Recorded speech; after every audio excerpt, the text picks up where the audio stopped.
Salam kerahiman. Hari ini kita ketemu lagi masih dalam tema Aku Haus. Hari ini adalah pertemuan yang ke-17 dan kita tetap akan membahas tentang penderitaan. Ada 3 nomor yang akan kita bahas bersama-sama yang berkaitan dengan penderitaan. Pertama, Suster Faustina taat, tunduk pada kehendak Tuhan dalam penderitaan. Ada di 1202. Penderitaan ekstrim pada malam yang gelap.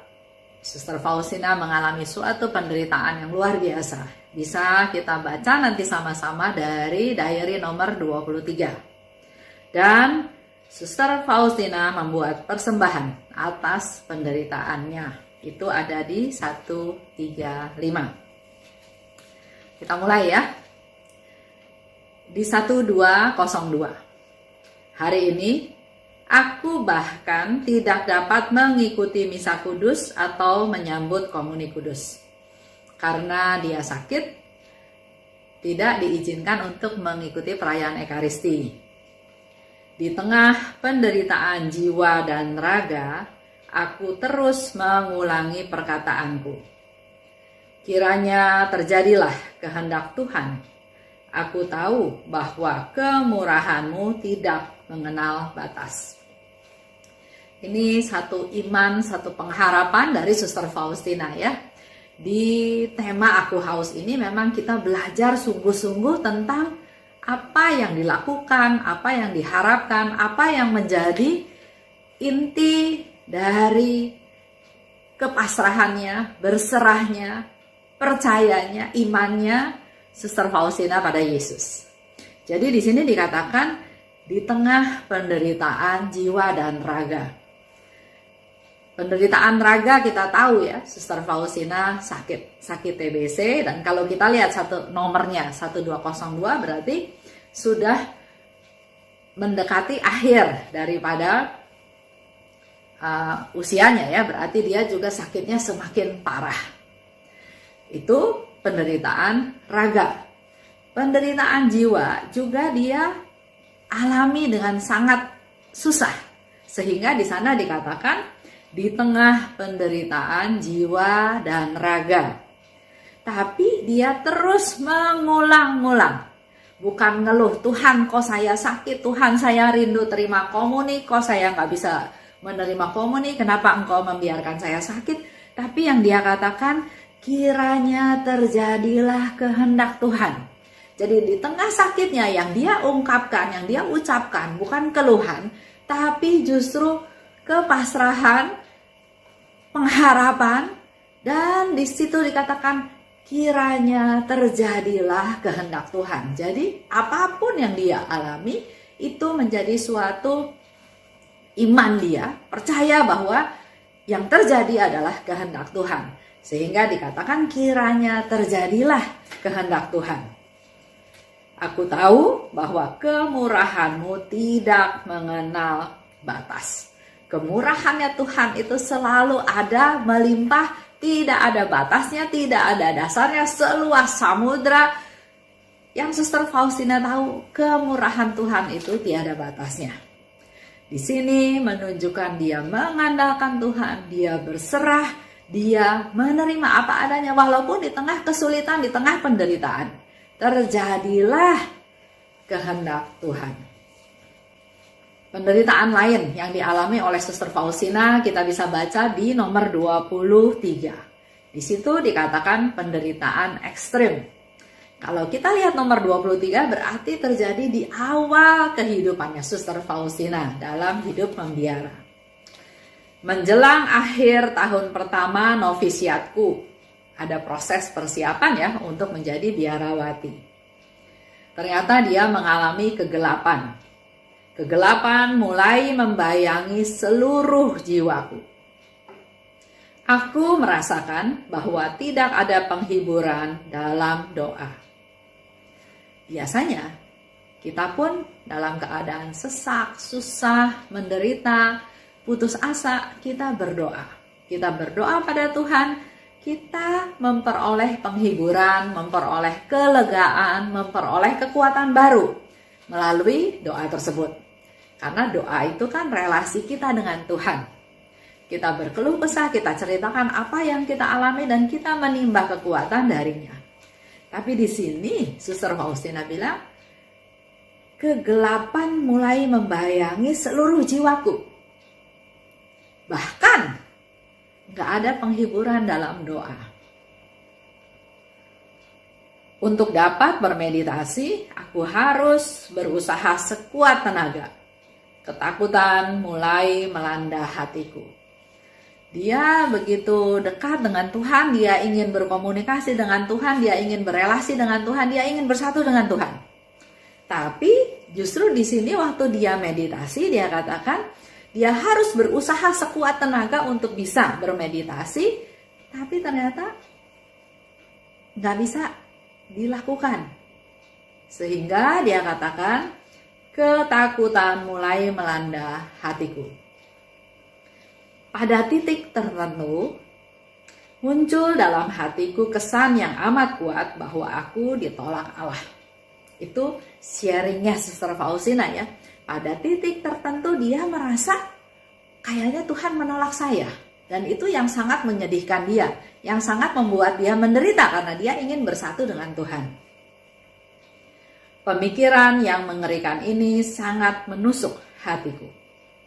Di tengah-tengah penderitaan itu, jiwaku mulai mengalami sakratul maut. Aku ingin mati, tapi nggak bisa. Jadi di sini Suster Faustina mau menceritakan betapa dia sangat menderita. Sehingga di sini dikatakan suatu penderitaan yang ekstrim. Dia mengalami sakratul maut.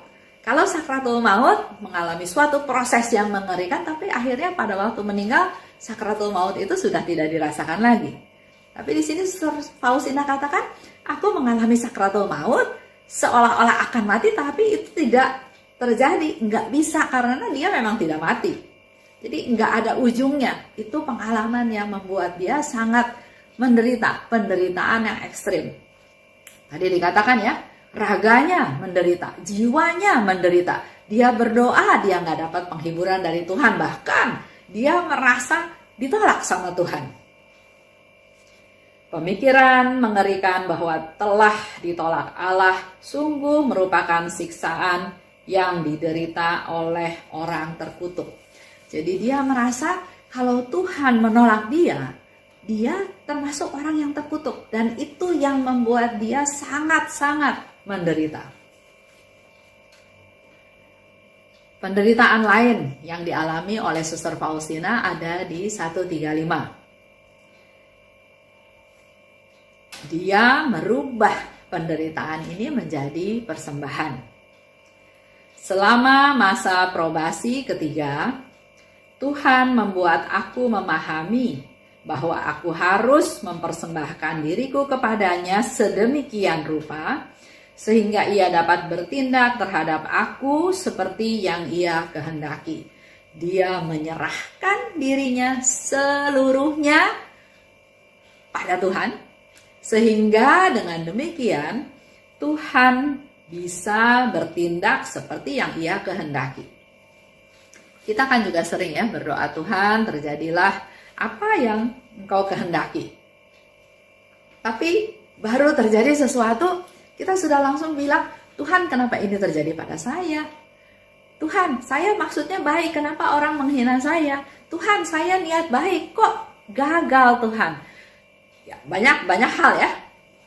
Padahal di sini Suster Faustina katakan bahwa Tuhan mau aku mempersembahkan diriku. Dalam hal ini tetap ada kehendak bebas yang Tuhan berikan pada Suster Faustina. Tuhan mau aku mempersembahkan kehendak, mempersembahkan diriku kepada Tuhan supaya Tuhan bisa bertindak seperti apa yang Dia mau, apa yang Dia minta. Kita ingat ya apa yang dikatakan oleh Bunda Maria. Terjadilah padaku menurut perkataanmu. Terjadilah padaku sesuai dengan kehendak Tuhan. Aku ini hamba Tuhan, jadi ada penyerahan total. Tuhan tetap memberi kehendak bebas dan Tuhan mengharapkan kita menjawab panggilan tersebut. Terjadilah kehendak-Mu Tuhan. Aku menyerahkan diri, mempersembahkan diriku supaya dengan sedemikian rupa Tuhan bisa berkarya dalam diriku sesuai dengan apa yang Dia mau, bukan sesuai dengan apa yang saya mau. Aku tetap harus berdiri di hadapannya sebagai suatu persembahan, sebagai suatu kurban. Kalau kita ada di hadapan Tuhan sebagai kurban, kita adalah objek, bukan saya lagi. Saya mau ini, saya mau itu, tapi ya berserah, inilah saya Tuhan. Betul-betul total penyerahan diri secara total kepada Tuhan tanpa ada kehendak dari kita lagi, peran kita lagi. Apa yang menjadi kehendak kita adalah hanya melaksanakan kehendak Tuhan. Jadi di dalam penderitaan kita, dalam hidup kita sehari-hari, kita pun nggak lepas dari penderitaan. Ada penderitaan raga, sakit ya, mungkin ketabrak, mungkin kejatuhan barang, banyak hal yang kita bisa alami sebagai penderitaan ragawi. Tapi juga dalam kehidupan kita juga nggak bisa terlepas dalam penderitaan jiwa ya. Dalam permasalahan-permasalahan yang mengganggu, mendatangkan khawatir, mendatangkan ketakutan, masa depan yang belum pasti, dan semua itu mengalami sesuatu penderitaan. Dan hari ini, Suster Faustina mengajar kita. Sebetulnya bukan Suster Faustina yang hanya sharing pada kita, tapi sebetulnya Tuhan mau mengajar kita semua bagaimana mengelola penderitaan tersebut melalui Suster Faustina. Jadi apapun yang dialami oleh Suster Faustina, penderitaan seberat apapun, mari kita juga bukan komplain pada Tuhan, tapi belajar seperti Suster Faustina. Terjadilah kehendak-Mu Tuhan. Terpujilah Engkau Tuhan. Semuanya dikembalikan kepada Tuhan. Begitu pula walaupun mengalami malam gelap yang ekstrim, yang kayaknya kita udah gak sanggup lagi untuk menanggung, tapi tetap Suster Faustina memberikan satu informasi pada kita semua, tetap andalkan Tuhan. Dan